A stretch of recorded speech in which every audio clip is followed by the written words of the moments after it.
Halo semuanya, welcome to my channel. Kali ini kita akan menceritakan cerita yang berjudul Madu Cantik yang Tak Tersentuh. Sebelum kita mulai, jangan lupa untuk di-subscribe, like, dan komen.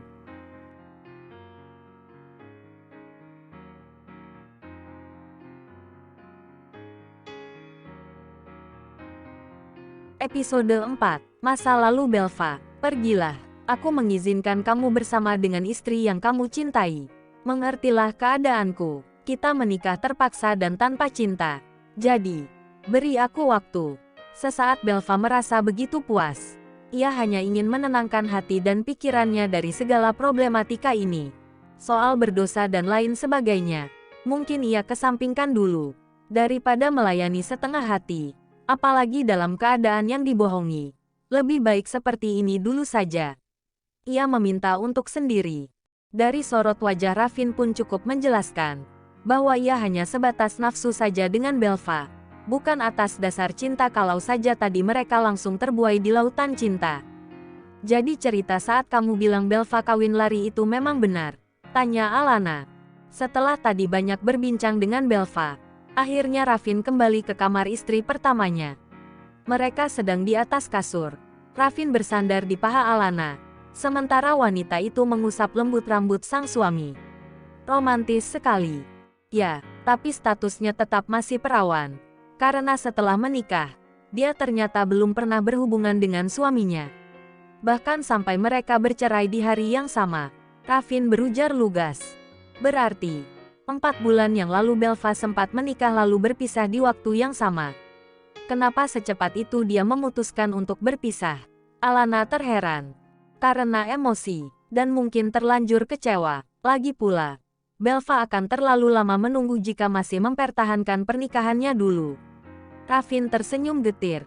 Kalau mereka tidak bercerai, mungkin kalian tidak akan menikah. Dan aku akan tetap menjadi istri satu-satunya untukmu. Keluh Alana. Raffin mengusap jemari lentik istrinya kemudian berkata lembut. Kalaupun mereka tidak bercerai, Belva akan tetap sendirian dan tetap menikah denganku. Kami tidak berdaya menentang keluarga. Itulah kelemahannya.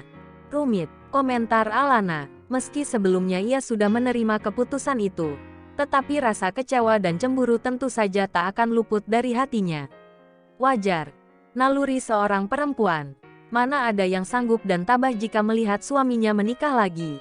Tapi, gimana kalau misalnya nanti keluargamu ingin berkunjung kemari?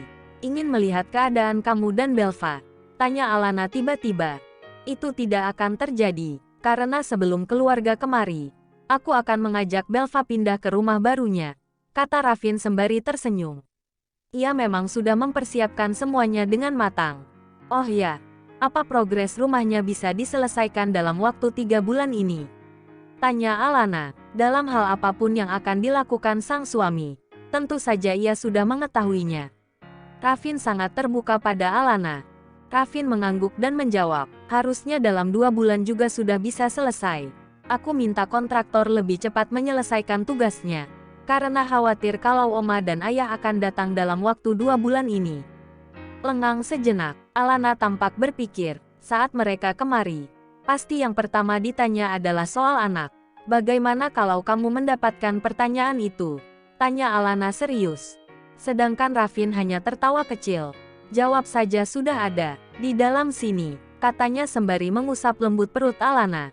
Bukan yang ini maksudku, balas Alana, wajahnya cemberut. Anakmu dan Belva yang akan ditanya, sambungnya tegas. Raffin mengangkat wajah menatap sang istri yang tampak cemberut. Kemudian mengusap lembut pipi mulusnya. Itu soal mudah, yang jelas. Dalam waktu dekat ini tidak mungkin mereka langsung ingin menggendong seorang anak. Raffin tersenyum lalu mengecup bibir Alana. Tapi walau bagaimanapun, kamu dan Belva harus bisa bersatu, Mas.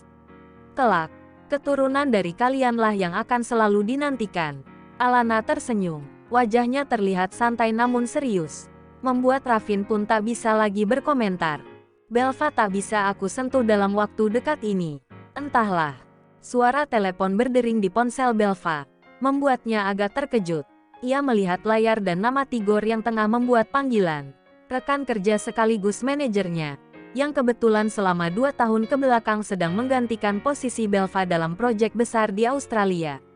Tanpa ragu, Belva menjawab panggilan tersebut.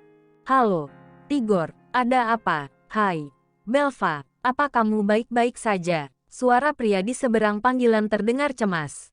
Belva mengernyit dan kembali bertanya. Aku baik, memangnya kenapa? Aku baru dengar kabar kalau Araf meninggal di sel tahanan. Ada apa dengan dia? Bel, pasti kamu tahu sesuatu, tanya Tigor bersungut-sungut. Lengang beberapa saat, biasanya Belva memang sangat terbuka pada manajernya itu. Namun, urusan mendadak soal pernikahannya dengan Rafin, membuat Belva tak bisa banyak berkata-kata. Soal kematian Araf pun, ia belum sempat bercerita pada Tigor.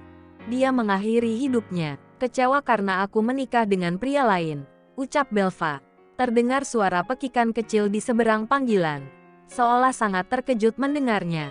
Apa? Kamu menikah lagi? Tigor tercengang. Belva, ini ada apa sih sebenarnya? Kok kamu gak cerita kalau kamu nikah? Dan sama siapa kamu nikah? Belva diberondong pertanyaan oleh pria itu. Ia tak bisa banyak bicara saat ini. Benaknya masih penuh akan banyak hal. Apalagi fakta mencengangkan lainnya adalah pria yang dinikahinya ini ternyata sudah beristri. Aku bingung mau jelasin dari mana, Tigor. Ini sangat mendadak. Belva menghela napas, terlihat sangat lelah. Pria di seberang panggilan pun hanya bisa membuang napas dan mengusap wajah dengan gusar.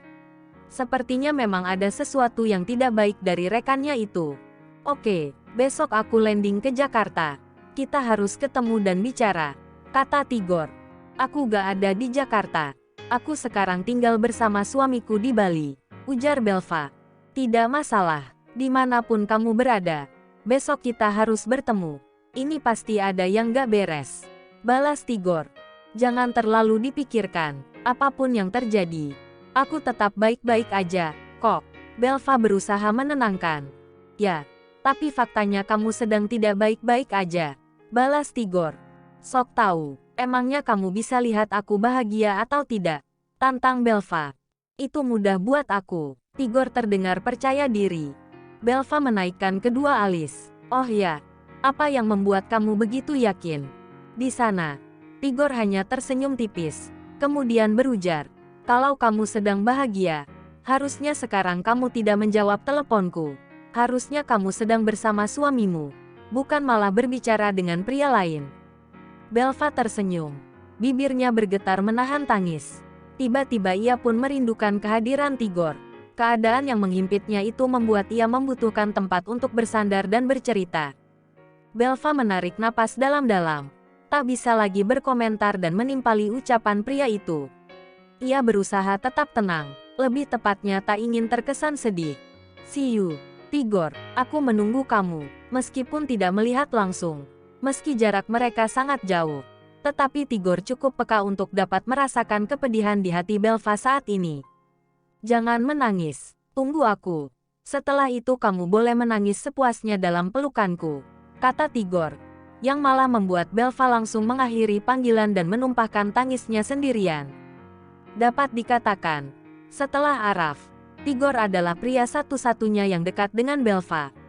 Pria itu bisa menjadi sahabat, saudara, atau kakak. Susah senangnya Belva, Tigor selalu ada untuknya.